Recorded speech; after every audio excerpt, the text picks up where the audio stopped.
ஓம் ஸ்ரீ ராகவேந்திர சுவாமிகள் திருவடியிலே சரணம். நவபிருந்தாவனத்தின் அந்த 9 மகான்களின் திருவடியிலே சரணம். வணக்கம்.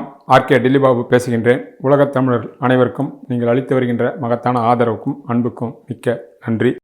நமது ஆர்கே அஸ்ட்ராலஜர் யூடியூப் சார்பாக குரு பயிற்சி பலன்களை மிக விரிவாகவும் விளக்கமாகவும் விட்டுள்ளோம். பார்க்காத நண்பர்கள் பார்த்து பயனடைங்கள். உங்கள் நண்பர்களுக்கும் உங்கள் உறவுகளுக்கும் ஷேர் செய்யுங்கள்.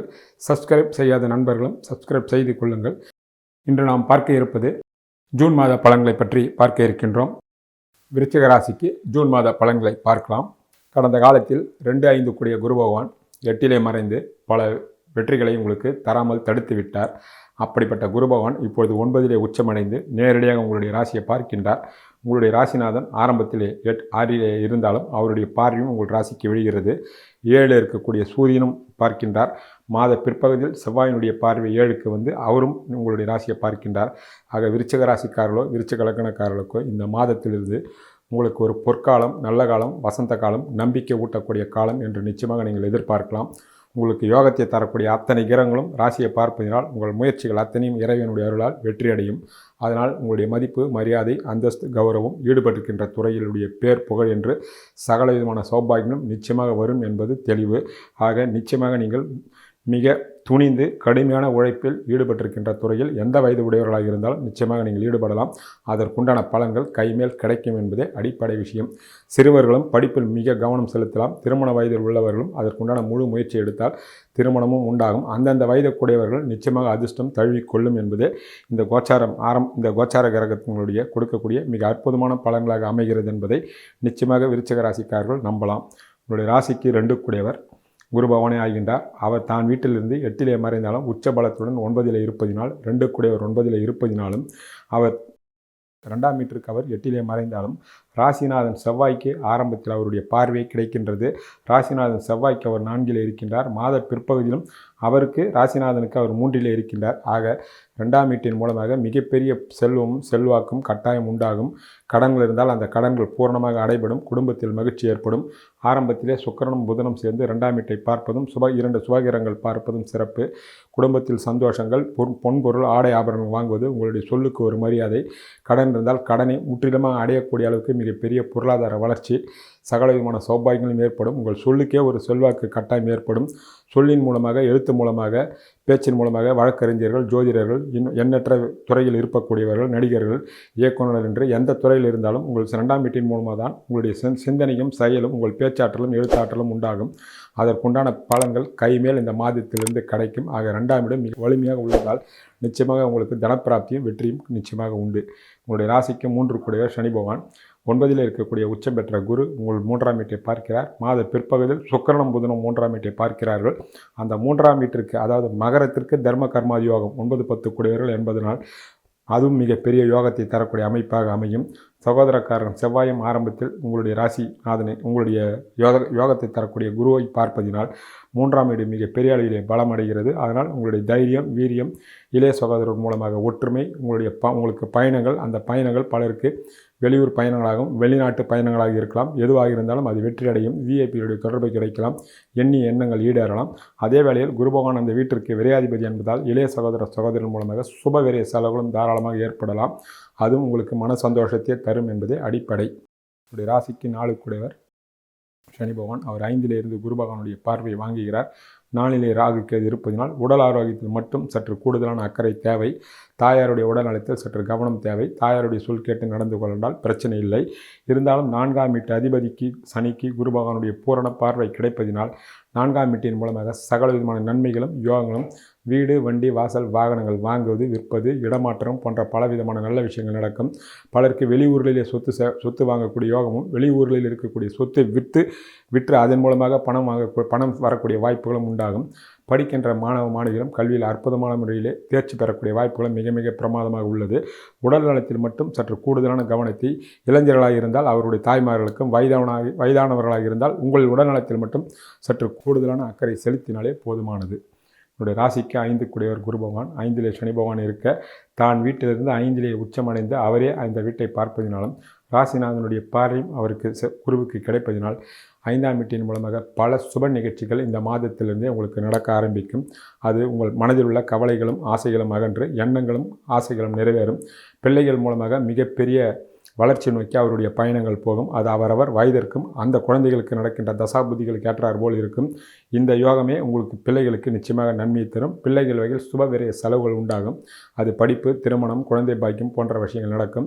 நிச்சயமாக சுபவிரயங்கள் உண்டு. காரணம் 5இல் இருக்கக்கூடிய சனி பகவான் அந்த வீட்டிற்கு விரையாதிபதி என்பதனால் நிச்சயமாக சுபவிரயங்களும் உண்டு. அதற்காக கடன் வாங்கலாம். அந்த கடனும் சுப கடன்களாக எடுத்துக்கொள்ளலாம். பலருக்கு குழந்தை பாக்கியங்கள் இந்த காலகட்டத்தில் மிக மிக அற்புதமான முறையில் குழந்தை பாக்கியம் கட்டாயம் உண்டாகும். திருமணமாகி நீண்ட நாட்களாக குழந்தை இல்லாதவர்களுக்கும் அற்புதமான முறையிலே குழந்தை பாக்கியம் சுகப்பிரசமாக ஆகும் என்பதும் நீங்கள் எதிர்பார்க்கலாம். ஆக 5ஆம் வீட்டின் மூலமாக விருச்சிக ராசி விருச்சிக லக்னக்காரர்கள் ஏதோ ஒரு அதிர்ஷ்டத்தை அறுவடை செய்வார்கள்.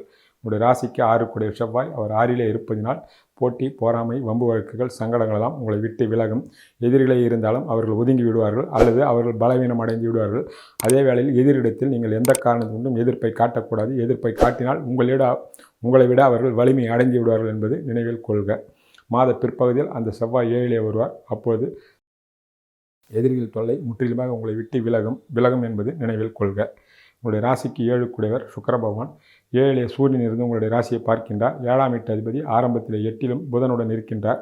பிறகு அவர் உச்ச குருவுடன் சேர்ந்து இருப்பதனால் திருமணமாக இருக்கின்ற இளைஞர்களுக்கும் இளம்பெண்களுக்கும் அற்புதமான முறையில் திருமண பாக்கியங்கள் உண்டாகும்.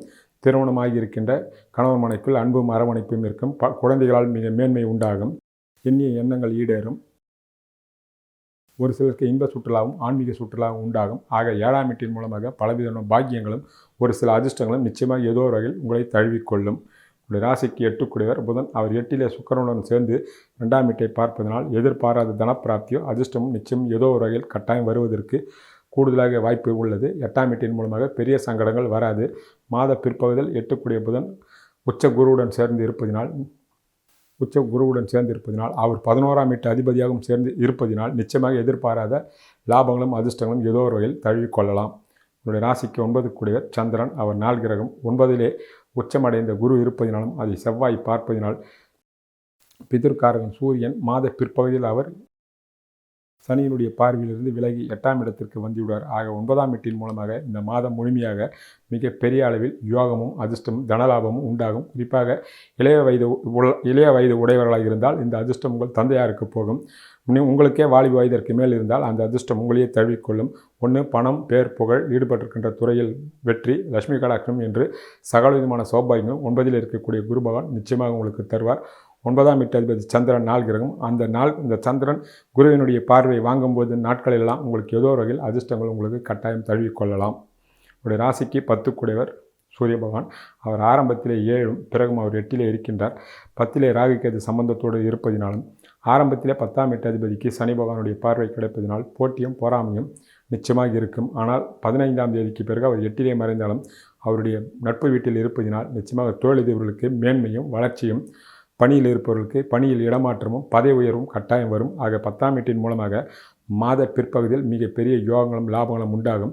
மாத பிற்பகுதியில் 6இலே இருக்கக்கூடிய செவ்வாய் 7இலே இருந்து 4ஆம் பார்வையாக 10ஆம் வீட்டை பார்ப்பதனால் தொழிலதிபர்களுக்கு மிக பெரிய யோகமும் லாபமும் கட்டாயம் உருவாவதற்கு கூடுதலாக வாய்ப்புகள் உண்டாகும். உங்களுடைய ராசிக்கு 11 புதன் அவர் ஆரம்பத்தில் 8இலும் பிறகும் அவர் 9இலே இருக்கின்றார்.